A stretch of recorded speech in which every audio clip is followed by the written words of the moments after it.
Greetings all you harmonica geeks out there, and welcome to Tech Tuesday number 5.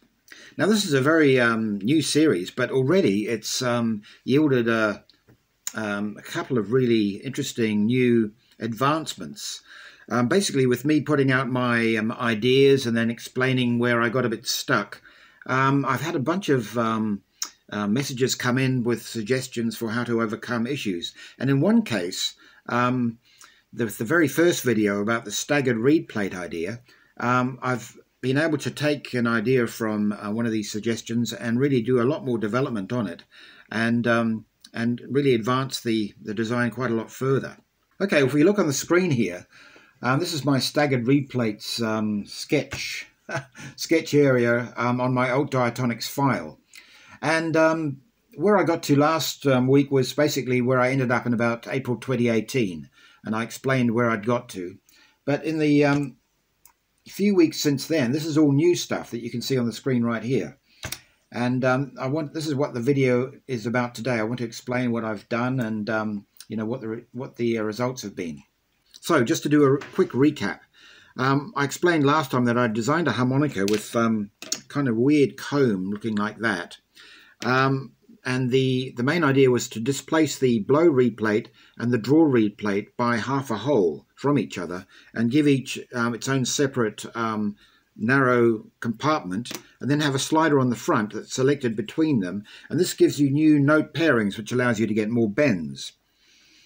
In the course of designing it, you know, back in 2017, 2018, I came up with basically two different comb designs. This one here, where I actually chopped the blow reed plate in two and moved it along, and then this one here where I could keep the blow and the draw reed plates without chopping them up. So I was quite pleased with this comb design. You know, it's quite intricate and tricky, looks pretty cool, and it basically did the same job as this one but without chopping the reed plate up. So, you know, I thought excellent result. But the trouble was that in the whole 7 area on a Richter tuning, I couldn't really bend the 7 blow or the 7 draw. So that's where I left my design back in you know, five years ago. It gave me 13 bends instead of 8 on a standard Richter harmonica, so that's quite an achievement. But in that critical area of the whole 7, where the breathing pattern changes on the Richter harmonica between the lower 6 holes and the top 4 holes, I couldn't bend the 7 blow or the 7 draw. So it was a kind of like a limited success. So I posted the video on various places, Facebook and wherever, and also on my forum. And on that forum, I've got some very clever people who are interested in harmonica innovation. And one in particular is a young fellow called Edwin Vedden. Well, while I'd become fixated and possibly blinded with by my own cleverness in designing this fancy comb, Edwin immediately saw possibilities with the old comb, the one that I'd sort of rejected. And he noticed this part here. To me, that was just, it was a problem that I had to cut the reed plates, and so I just made this bit here as a bit of waste space to separate them. But he immediately spotted that was space for another reed. As soon as he said it, I thought, why the hell didn't I think of that at the time? But it led me off on a whole new journey of returning to this to the staggered reed plate harmonica idea and doing a whole bunch more designs. As you can see, I've been pretty busy. And each of those designs, of course, has been designed on the screen and then 3D printed and then tested out. And I've tried all sorts of crazy comb combinations. If you look underneath, you can see there's all sorts of different shapes here, and these are you know, starting from this basic shape here and then filling the comb in with various shapes, just to see what happens with you know, the sound. But in the end I sort of returned to more of a traditional looking comb like that. So that's the journey I've been on. But what have I actually been doing? Well, you can see from this one here, this is a test model. These are some old Marine Band 1896 reed plates, so they don't look particularly attractive, but they work fine, just for testing purposes. Now you can see what I've done is I've split the reed plate, and instead of just leaving a big gap there as I did in the past, I followed Edwin's suggestion and put another reed in there. So this harmonica has now got 21 reeds instead of 20 reeds. And if we look at the screen again, you can see what this extra reed can do. You can see the draws underneath and the blows on top. They're offset from each other, hence the staggered reed plate idea. So basically at hole number 6, I've sliced the reed plate and then moved the holes from 7 till 10, one hole further along. And now you can see that the draw reed is sort of ahead of the blow reed, if you like. And this allows when we move the slider, it allows it to get all these extra bends that I talked about in my first video. Well, Edvin's original suggestion was this one here at the bottom. So if I show you, if I move the slider, you can see that there's an extra A note being put in there. So this reed here is an A reed. Okay, so what that does is that when we move the slider to the left, you get a interaction between the B draw and the A blow. So that's an A blow reed there we slipped in. So now I can bend that B draw reed. This is the 7 draw. Now this is not a C harp, it's an A harp actually, but just imagine it's a C harp, and this is your B note. If I leave the slider out, it's basically, it's those notes there. The C and the B are interacting, so you can't bend the B. As soon as I move the slider, I've got the B interacting with a lower note, the A blow note. Can you hear that? So suddenly the B draw note is above the blow A, and I can bend it.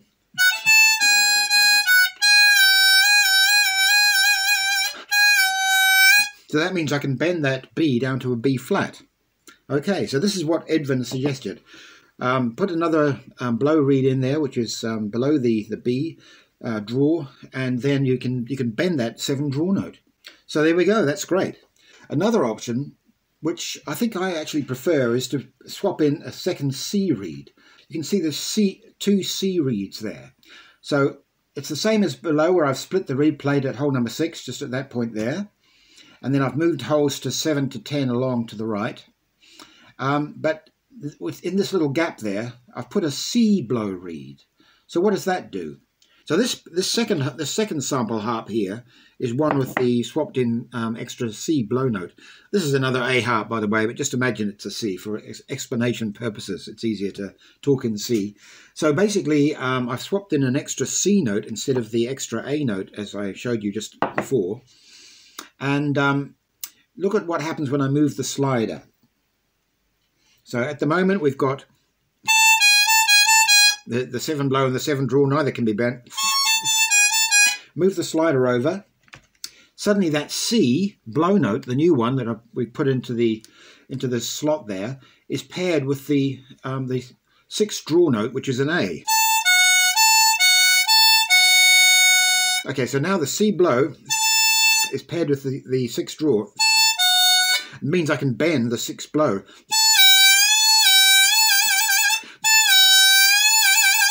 Okay, so you can hear that it's a different new bend, but it's a really useful one as well.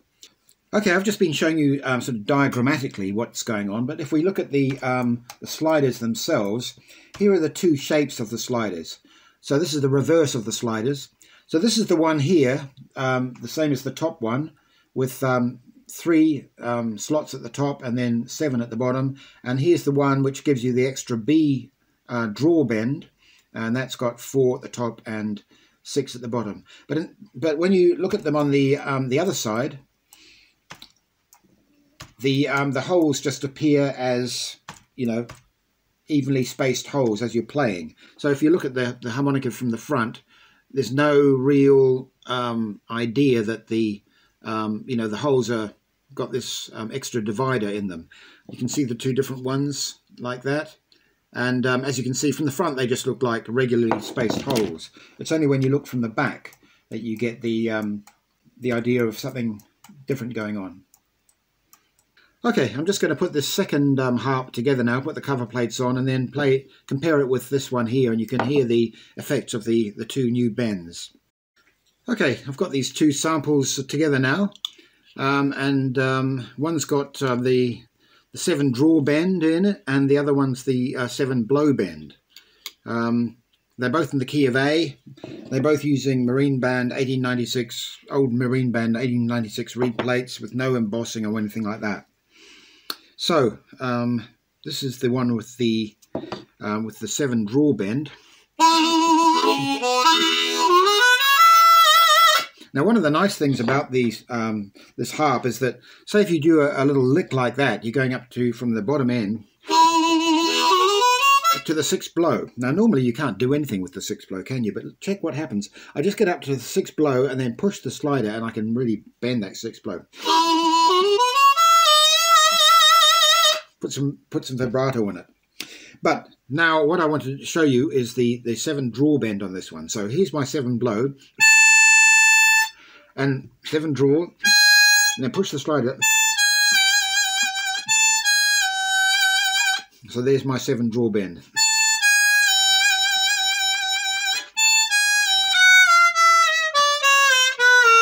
So it's easy to get a fully chromatic scale with bends alone on this harp. And of course there's all the draw bends in the top end. So you've got your normal bends with the slide out, the blow bends, and push the slide in. So that's 10 draw bend, 8 draw bend. And if you've got the slide in, you can do things like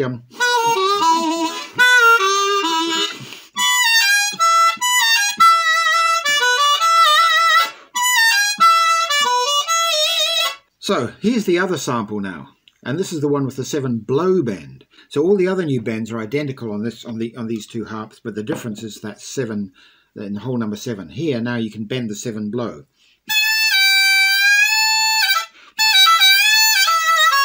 So now you can get the same in the middle octave as you can get in the top octave on a normal harp, where you bend your 10 blow, and then you can bend your blow notes going down to hole number 7.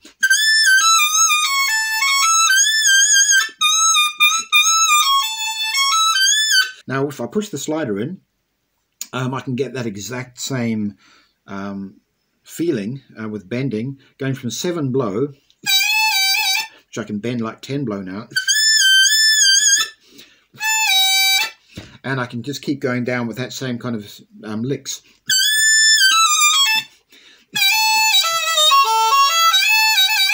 So my middle octave behaves like the top octave that normally does on a standard blues harp without, any modification. The good thing about the staggered reed plate harp, unlike my slip slider, which is kind of similar in concept, but the whole draw plate moves around. For the slip slider, you have to use 2 different directions. For the extra blow bends, you press one way. For the extra draw bends, you pull a different way. On the staggered reed plate harp, you just do one push of the slider and all the new bends kick in. The top end draw bends and the bottom end blow bends. So, as soon as I push that slider, I've got all my new bends. I don't have to think which direction will I go, left or right or whatever. They all kick in. So even though I'm getting that new 7 blow bend, I've still got my new top end draw bends as well, like the 8 draw and my 10 draw.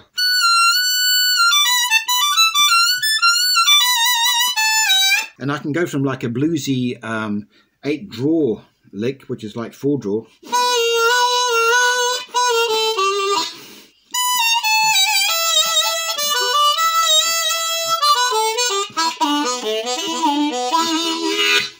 so it's kind of really nice. You just do one movement and then bang, all these new bends, cool new bends kick in. So it's really up to individual choice. You can see the two options there. That extra reed is could be either a C or an A, in the key of C we're talking now, blow reed. And, depending on which one you choose, you'd then choose a different kind of slider. Some people might prefer the 7 draw bend, the extra 7 draw bend. Others might prefer, like me, would prefer the extra 7 blow bend. But both options are now available. And thanks to Edwin for basically redirecting me back to this comb that I'd sort of tossed in the bin and upgrading it. The harp has now been reborn, and it's better than ever. It's now got 14 bends instead of 13, and that critical 7-hole bending area has been solved. So the nice thing about this Tech Tuesday video that I did was that I was just doing it as a kind of like almost a historical, you know, a bit of historical interest. Here's a harp that I made a few years ago. It was pretty good, but it sort of had a fatal flaw, so I've abandoned it. But, you know, you might find it interesting. And as a result of that, young Edwin has say, well, why don't you do this? And suddenly the harp's reborn. And the good thing is that it could be something that would become available for anyone to try if they're interested.